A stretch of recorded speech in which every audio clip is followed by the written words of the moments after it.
prétend souvent que si on n'augmente pas les frais de scolarité rapidement, les diplômes vont perdre de la valeur. On sous-entend ici que la valeur d'un diplôme, ça se mesure à son prix marchand. Par exemple, McGill a augmenté son MBA à 30 000 par année. Du jour au lendemain, vous avez le même programme, ou à peu près en termes de contenu, mais qui vaudrait plus parce qu'on a haussé son prix la veille. On voit bien que ça n'a aucun sens. En Angleterre, il y a des collèges médiocres qui ont fait ça. Ils ont haussé leur prix pour donner l'impression qu'ils étaient devenus des collèges de meilleure qualité. Et ça a marché. Beaucoup de gens se sont laissés prendre parce qu'ils ont l'impression que lorsque le prix de quelque chose augmente, ça doit vouloir dire que c'est de meilleure qualité. Dans ce cas-ci, que la qualité de l'éducation dispensée a augmenté. En vérité, la hausse des frais fait que les gens vont plus se diriger vers des diplômes plus courts, plus rapides, pour s'endetter le moins possible, trouver un emploi rapidement. Ce qu'on va perdre au passage, c'est une solide formation générale au détriment de formations ultra spécialisées.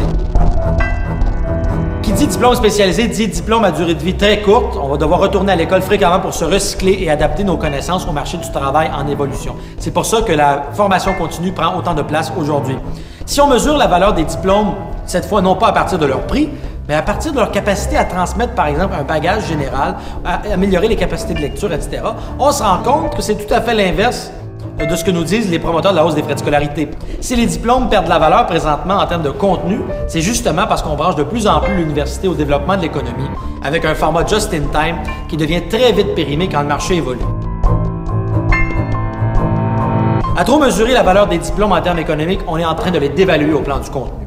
Au contraire, plus on veut que les diplômes valent cher sur le marché du travail, et moins ils finissent par valoir en termes académiques ou intellectuels.